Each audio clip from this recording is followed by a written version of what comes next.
Halo Sobat NTT, kembali lagi bersama saya Putri Azalia di podcast Ayo Bangun NTT dari wacana menjadi aksi. Sekarang kalau kita mau buka usaha, katanya semuanya sudah bisa diurus lewat online. Lewat sistem yang namanya itu OSSRBA. Izin usaha katanya bisa keluar tanpa ribet, apalagi yang resikonya itu rendah. Pemerintah juga mendorong digitalisasi supaya lebih transparan, lebih cepat, dan pastinya lebih mudah. Tapi realitanya tidak sesederhana itu. Masih banyak pelaku usaha yang bingung seperti apa cara mengisi data, masih juga kesulitan untuk akses internet, dan bahkan sistemnya sendiri yang bermasalah. Nah, hari ini kita akan berbincang-bincang dengan penanggung jawab pelayanan terpadu satu pintu dari Dinas Penanaman Modal dan Pelayanan Terpadu Satu Pintu Provinsi Nusa Tenggara Timur, Bapak Franciscus Samon SPT. Sebenarnya birokrasi digital ini sudah sejauh apa membantu masyarakat? Atau jangan-jangan ini cuma pindah ribetnya dari offline ke online?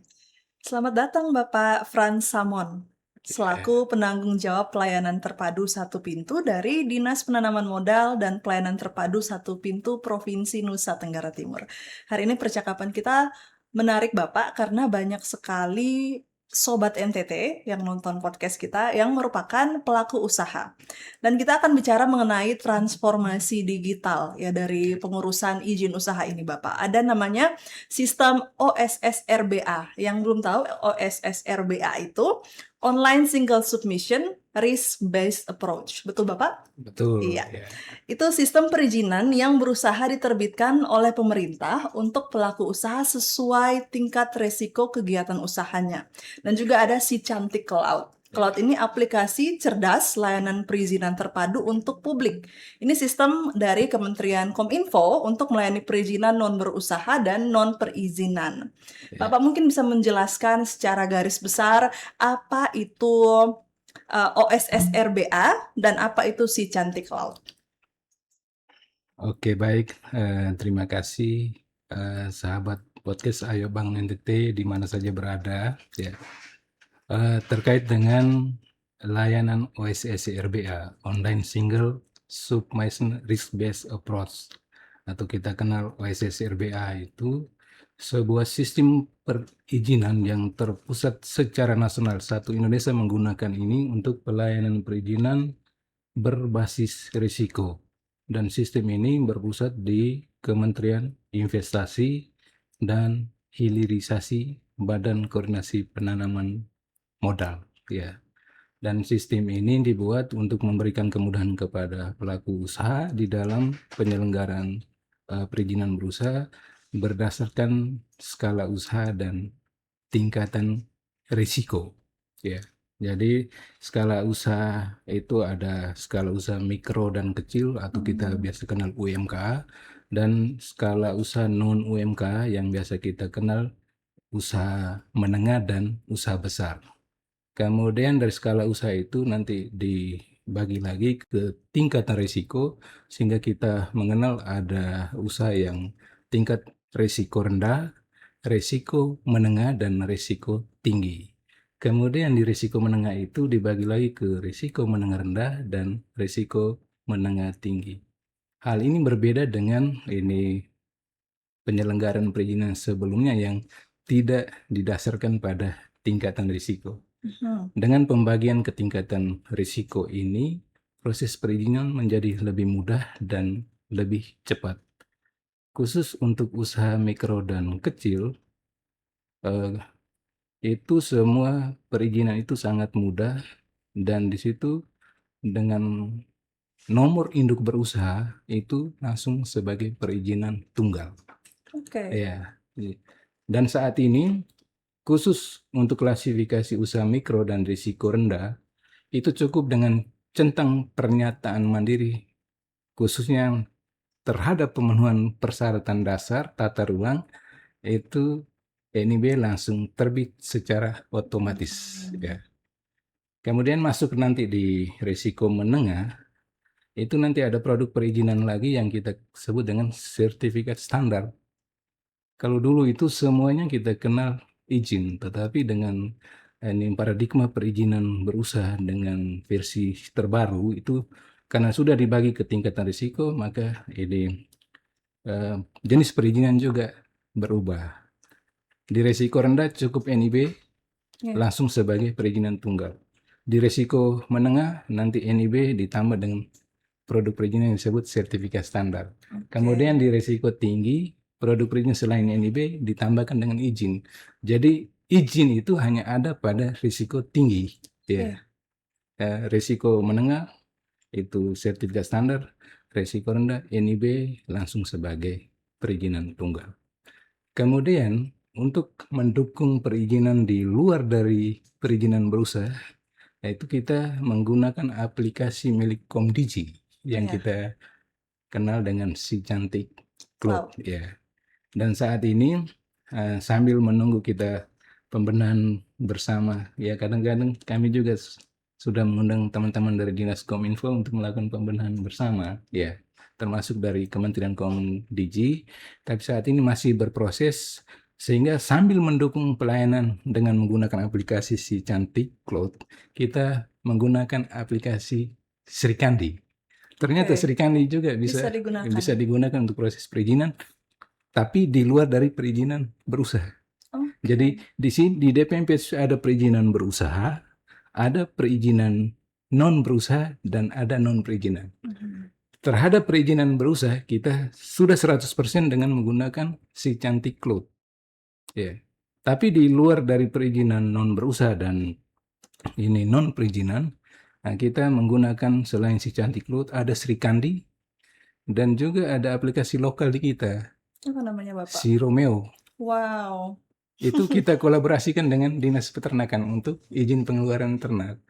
Jadi proses izinnya menjadi lebih cepat dan jadi lebih mudah. Jadi itu khusus, Si Romeo ini khusus untuk ternak? Itu kolaborasi kita dengan Dinas Peternakan. Ya, jadi di kita itu ada perizinan berusaha dengan OSS, ada perizinan non berusaha dan non perizinan dengan Si Cantik Cloud dan Srikandi, dan juga aplikasi lokal seperti Si Romeo dan lain-lain. Berarti ada banyak aplikasi, tapi tentu saja ini semua didesain untuk memudahkan perizinan berusaha, ya. Bicara mengenai efektivitasnya ini Bapak, ya ini kan memang dirancang supaya perizinan ini lebih sederhana. Tapi di lapangan apakah betul bahwa para pengusaha-pengusaha mikro ini merasa prosesnya lebih mudah? Atau mungkin jadi lebih membingungkan ini Bapak, karena tidak semua orang kan paham mengenai, tidak terlalu banyak yang paham mengenai literasi digital. Oke, baik. Terhadap kondisi seperti ini, memang sesuai regulasi sistem OSS RBA ini dirancang untuk memberikan kemudahan berusaha dan kecepatan dalam proses layanan perizinan. Tadi saya sebutkan untuk skala usaha mikro dan di tingkatan risiko rendah itu semua perizinan itu terbit secara otomatis. Jadi itu negara sudah hadir memberikan kemudahan yang luar biasa kepada pelaku usaha. Tetapi memang kondisi di lapangan, karena ini berkaitan dengan sistem, pelaku usaha kadang-kadang belum familiar terhadap sistem ini, sehingga mereka mengalami kesulitan. Tetapi ketika mereka datang ke kita untuk kita lakukan pendamping dan fasilitasi, ini kok cepat sekali, ya. Jadi ngurus izin ini tidak perlu juga datang di kita. Dia di mana saja bisa berproses, ya. Jadi dengan adanya sistem ini kan kita Ibu Bapak ketahui bahwa NTT ini kan sangat luas, terdiri dari wilayah laut dan pulau-pulau. Kalau semuanya datang ke Kupang, berarti itu sangat terhambat ini proses penyelenggaraan perizinan berusaha itu. Karena kita tahu bahwa proses perizinan sesuai kewenangan, dalam hal ini kewenangan gubernur, berarti diterbitkan oleh pemerintah provinsi melalui DPMP TSP atas rekomendasi teknis dari teman-teman di sektor teknis, biasanya Dinas PU, Dinas Energi Sumber Daya Mineral, Dinas Kelautan dan Perikanan, Dinas Lingkungan Hidup, Dinas Peternakan, Dinas Pertanian, dan lain-lain. Ya. Jadi tanpa itu kita tidak bisa menerbitkan persetujuan tanpa rekomendasi dari mereka. Jadi sistem ini memang di awal terasa sulit, tapi ketika pelaku usaha dan juga masyarakat pengguna lain sudah memahami ini dengan baik, urusan NIB ini 5 atau 10 menit itu sudah beres. Dari penjelasan Bapak berarti masyarakat memang merasa dimudahkan dengan Ya, adanya sistem OSSRBA ini. Dan apakah ini sudah terbukti di lapangan, masyarakat sudah merasakannya, seberapa banyak peningkatan ya. pendaftaran izin usaha ini semenjak sistem ini dijalankan? Oke, baik.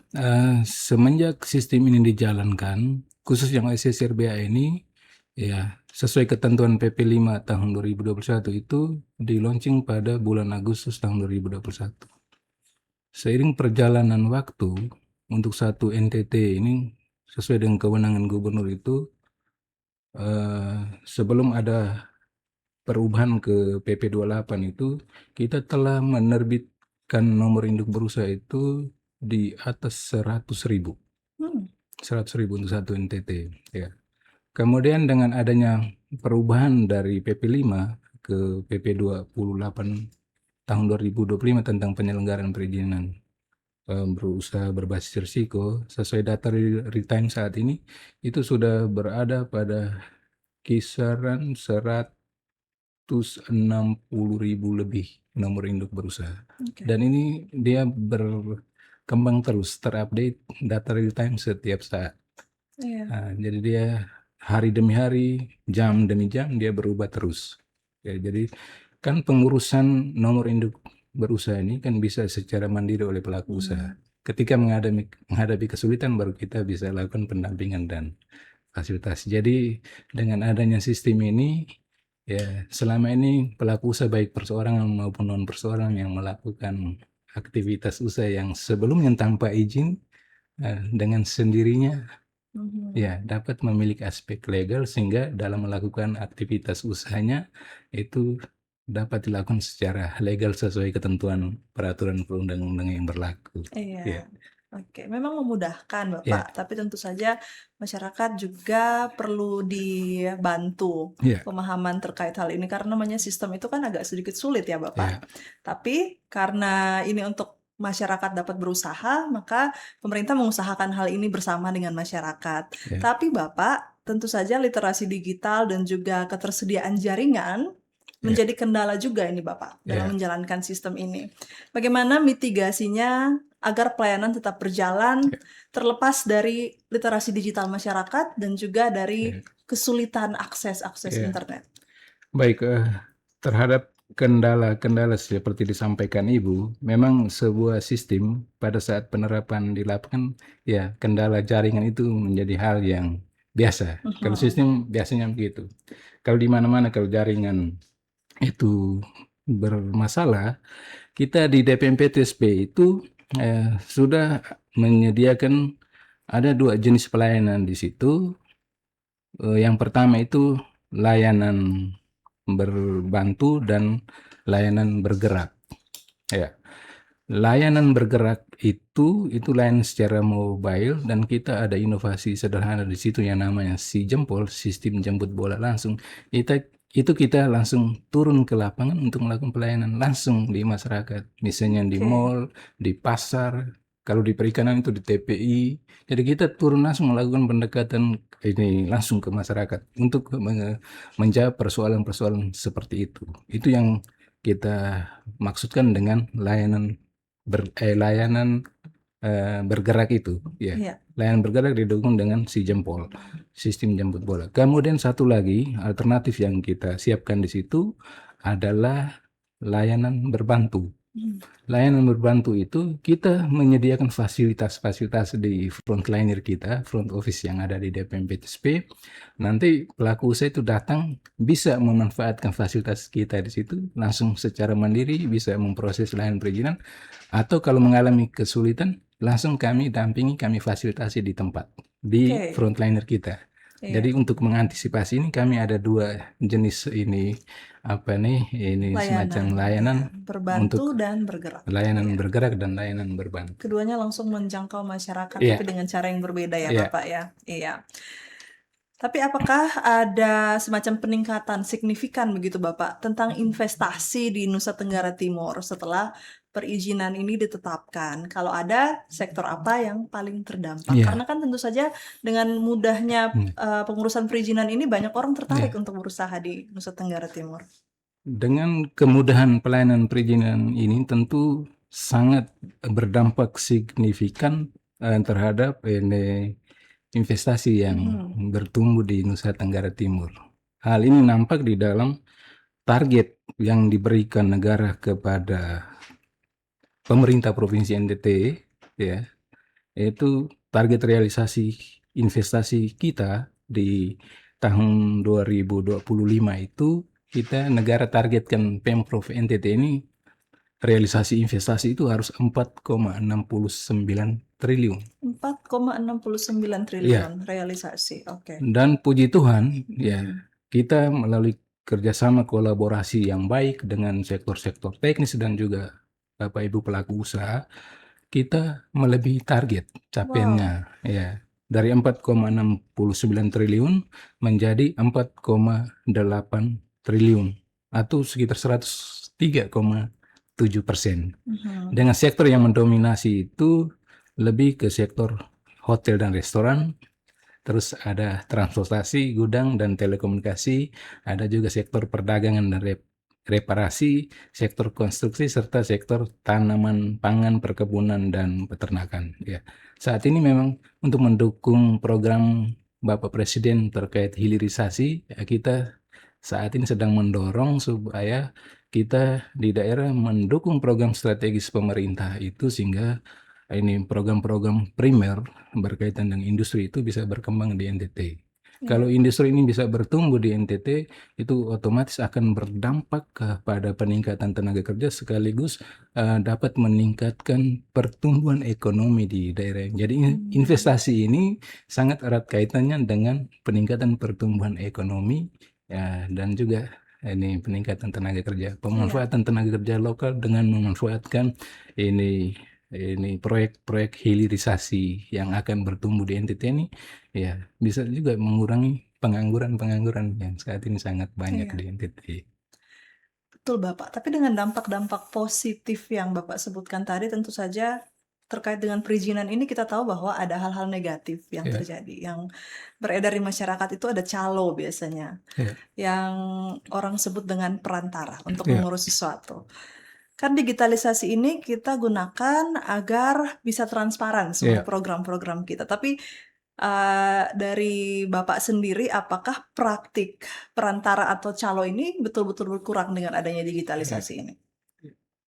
Kalau kami di DPMPTSP Provinsi NTT saat ini secara fakta, dengan pemberlakuan sistem ini hampir dipastikan ini praktek-praktek perjalanan itu sudah tidak ada lagi. Karena memang dengan sistem ini kita harapkan pelaku usaha itu tidak usah datang lagi di kantor. Jadi semua proses layanan perizinan itu by sistem.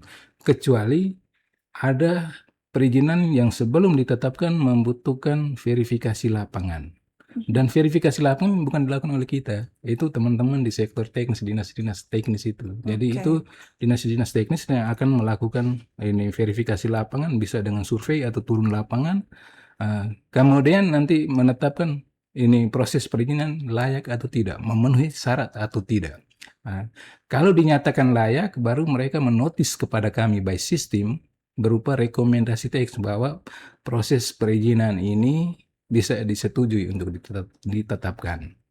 Setelah kami menerima rekomendasi teknis dari dinas teknis itu, baru nanti kita DPMP selanjutnya menetapkan persetujuan perizinannya. Dan perizinan juga tidak diambil langsung oleh pelaku usaha, tapi langsung by sistem, bisa di-download dari sistem dan langsung dicetak.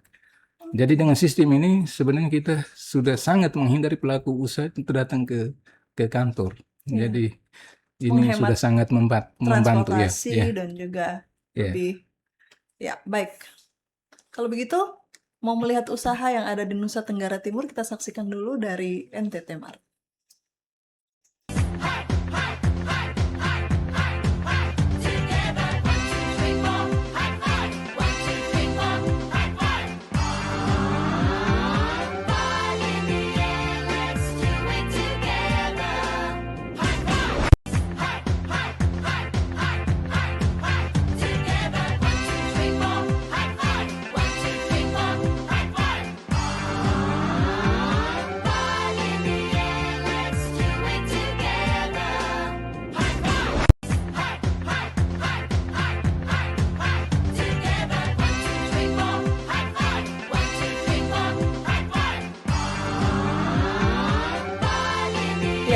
Masih di podcast Ayo Bangun NTT, dari wacana menjadi aksi. Ya, Masih bicara juga terkait penanaman modal ya, dan juga pengurusan perizinan yang sekarang sudah dimudahkan dengan sistem yang sederhana, yang bisa diakses oleh semua orang. ya, Dan kita bicara tentang experience dari pengguna nih Bapak, ya, karena pengguna yang paling penting tentu saja.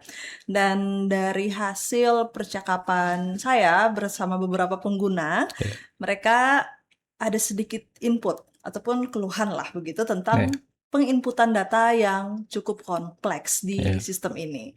Ada dari investasi dan juga tenaga kerjanya. Apakah dari Dinas sendiri ada upaya untuk penyederhanaan dari Ya. sisi user? Baik, ini pertanyaan yang bagus ya. Terhadap sistem ICSRB ini di awal saya sudah jelaskan bahwa sistem ini dibangun secara terpusat di tingkat nasional, milik Kementerian Investasi, Hilirisasi BKPM ya. Sehingga ketika ada persoalan seperti yang dikeluhkan pelaku usaha itu, kami di daerah tidak bisa langsung ini masuk ke sistem dan langsung bisa melakukan perubahan, Iya. penyesuaian atau apapun. Sehingga terhadap hal ini kami lakukan koordinasi dengan ini lembaga OSS. Jadi OSS ini di Kementerian Investasi itu dikelola oleh sebuah lembaga yang namanya Lembaga OSS. Lembaga Jadi kita OSS. ini terhadap keluhan pelaku usaha atau masyarakat seperti itu, kita sampaikan kepada lembaga OSS untuk mencari jalan keluar. Karena sistem ini dibangun dengan tidak keluar dari regulasi PP 28 tahun 2025. Kalau sebelumnya PP 5 tahun 2021. Oke. Nah, jadi tetap seperti itu, sehingga terhadap kondisi-kondisi ini kami tetap lakukan pendamping dan fasilitasi dengan dua layanan tadi, layanan bergerak dan layanan berbantu. Iya. Ada persoalan kami koordinasikan dengan pusat melalui lembaga OSS dan itu berjalan baik ya. Memang 1-2 minggu menunggu, tapi setelah itu proses selanjutnya menjadi mudah. Kalau ada persoalan biasanya awalnya agak mandek sedikit, agak sulit, tetapi setelah dilakukan koordinasi dan komunikasi dengan pusat, semuanya bisa lancar kembali. Yang penting sistem ini dia tidak boleh keluar dari rel aturan yang ada ya. Kalau sistem dibangun dengan keluar dari rel aturan yang ada, berarti nanti pada saat kita diperiksa itu Iya. salah. Menjadi Ya. temuan. BPK pernah memeriksa seperti itu, ya. Tapi kami juga mengalami kesulitan karena sistem ini bukan kita yang bangun. Ya. Kalau ada perubahan atau apapun kita komunikasikan dengan lembaga OSS untuk dilakukan penyesuaian atau perubahan. Iya. Begitu ya. Jadi harus tentu saja Ya. semua masukan tetap ditampung ya Bapak. Kalau ada masalah akan disampaikan secara sistem kepada pusat. Ya, pertanyaan terakhir Bapak. Ini tentang masa depan birokrasi digital di Nusa Tenggara Timur karena semuanya serba digital nih Bapak sekarang. Apakah DPM PTSP ini akan bergerak ke arah full automation? Ya, misalnya izin tuh langsung terbit tanpa intervensi manusia begitu untuk usaha yang resiko-resikonya itu rendah. Ya. Sebelum sampai ke situ, secara umum semua proses perizinan di DPMP itu sudah 100% online. Jadi kami tidak lagi ini menerbitkan perizinan dengan ada yang masih tanda tangan manual. Oke, tidak ada lagi Di tanda DPMP tangan tidak ada lagi, pemberkasan. semua sudah tanda tangan secara digital. Jadi dulu kan kalau masih manual kan masih tunggu kalau pimpinan tidak ada di tempat, tapi sekarang tidak. Pimpinan di mana saja berada itu tidak menghalangi untuk proses persetujuan terhadap penerbitan perizinan. Tapi soal intervensi yang seperti disampaikan tadi, intervensi manusia, di awal juga saya sudah sampaikan bahwa untuk skala usaha mikro resiko rendah itu semua perizinan tanpa intervensi dan langsung terbit secara otomatis. Maka ini proses perizinan dalam bentuk nomor induk berusaha itu bisa terbit dalam waktu 5-10 menit. Itu khusus yang ada di risiko rendah skala usaha mikro. Tetapi untuk skala usaha mikro, risiko menengah dan tinggi, kemudian risiko menengah dan risiko tinggi, itu intervensi yang berkaitan dengan pelaksanaan verifikasi teknis dari dinas teknis itu tetap harus dilakukan untuk membuktikan bahwa ini persyaratan yang diajukan dalam perizinan sudah sesuai atau tidak.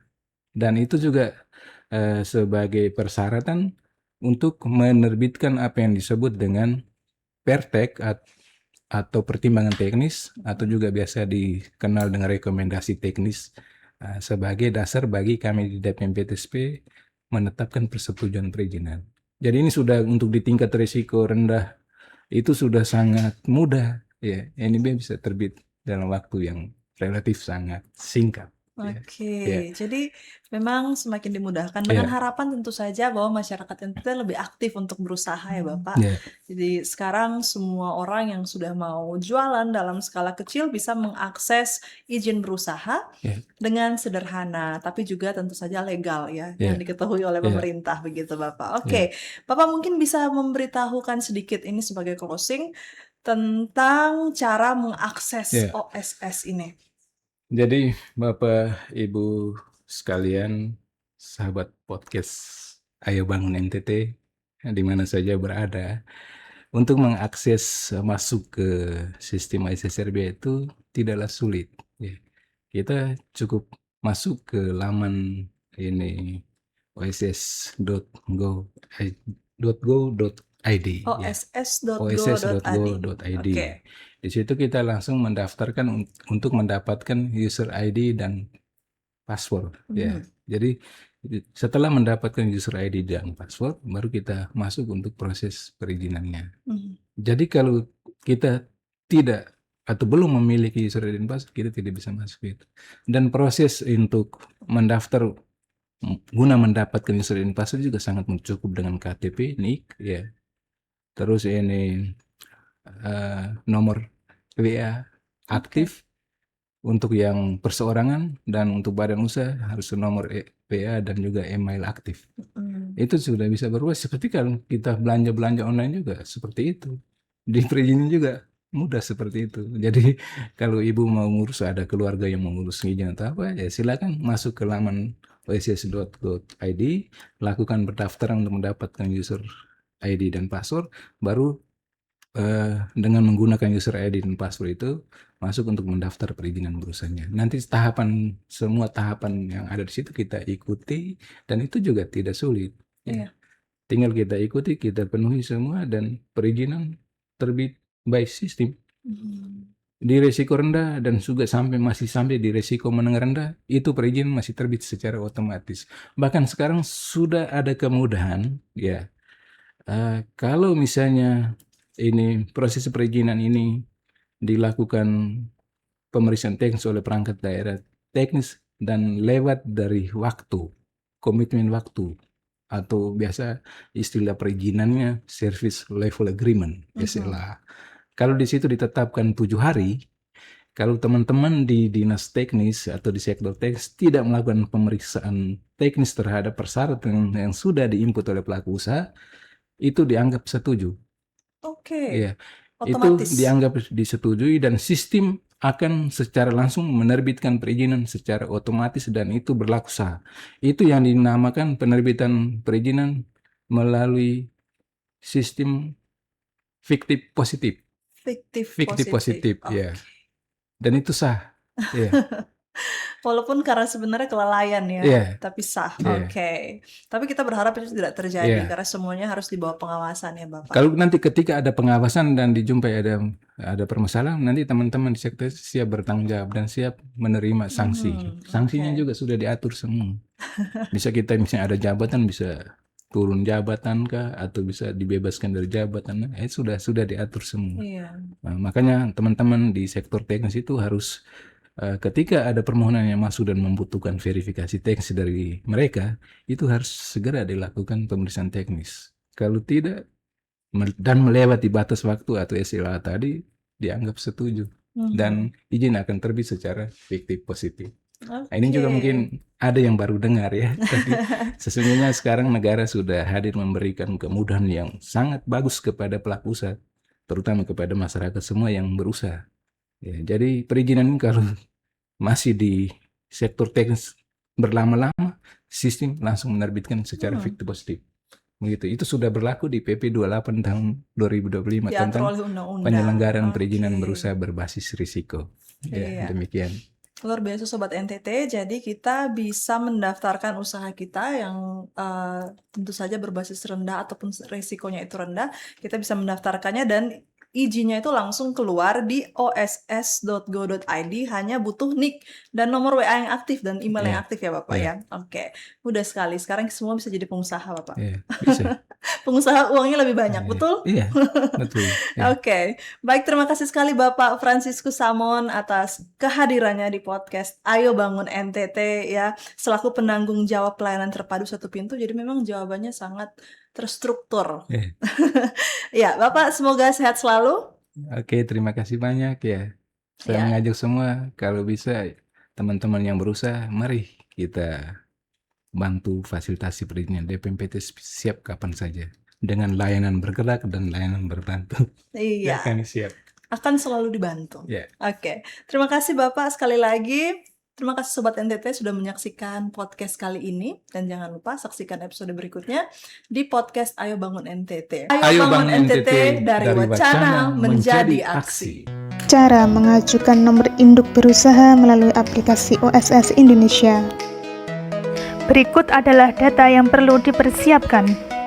Download aplikasi OSS Indonesia di Play Store, lalu install.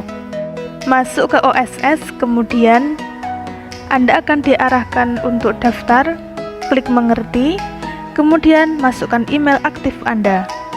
Pastikan email Anda ini aktif, kemudian setelah selesai mengisi email, klik kirim kode verifikasi. Secara otomatis, email akan menerima kode verifikasi. Masukkan kode verifikasi, kemudian klik verifikasi. Kemudian, buat kata sandi.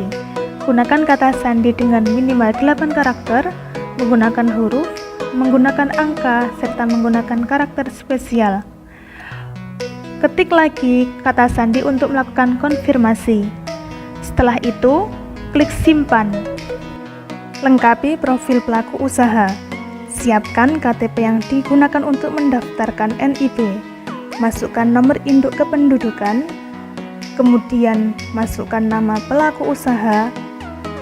Lalu masukkan tanggal lahir. Pastikan semuanya sesuai dengan KTP. Setelah itu, pilih jenis kelamin. Kemudian masukkan alamat. Lalu masukkan provinsi. Di sini saya isikan Provinsi Jawa Timur. Kemudian masukkan kabupaten atau kota. Selanjutnya nama kecamatan. Dan yang terakhir ialah desa atau kelurahan. Setelah semuanya selesai, klik centang pada kotak kecil di bawah lalu klik daftar. Maka pendaftaran akun berhasil. Klik masuk pada bagian awal. Kemudian, Anda diarahkan untuk mengisi nomor ponsel maupun email yang telah didaftarkan. Masukkan email, kemudian masukkan kata sandi. Setelah email dan kata sandi, maka klik centang pada kotak kecil lalu klik masuk. Klik buat NIB, kemudian masukkan jenis usaha. Pastikan yang utama, kemudian masukkan bidang usaha. Klik kata kuncinya, kemudian akan muncul nomor KBLI. Setelah itu, geser ke bawah, kemudian pilih bidang usaha, lanjut. Kemudian, masukkan luas lahan, beri satuannya, kemudian masukkan modal usaha. Klik validasi resiko. Kemudian masukkan jawaban. Apakah usaha sudah berjalan? Jika sudah, maka Anda akan diminta untuk mengisi kapan usaha itu mulai berjalan. Kemudian, apakah mempunyai NPWP? Lalu, masukkan nama usaha.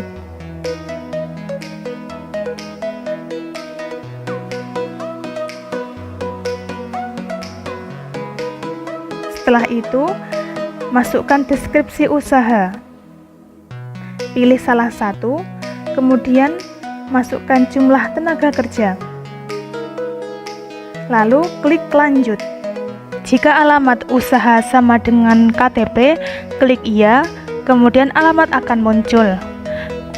Masukkan kode pos, kemudian masukkan lintang dan bujur tempat. Klik atur, lalu klik OK.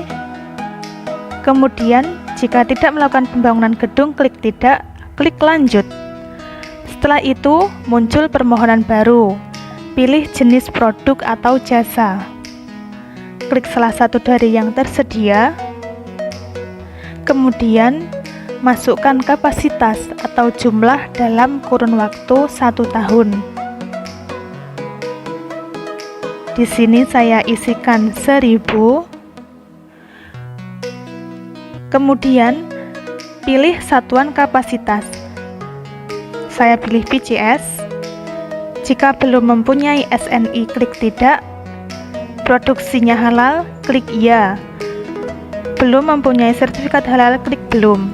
Klik lanjut, lalu centang pada kotak kecil, klik simpan. Setelah itu akan muncul draft NIB. Cek sampai bawah, kemudian klik terbitkan perizinan berusaha. NIB sudah terbit, klik OK, kemudian unduh NIB. Klik unduh dan selesai. Aksi.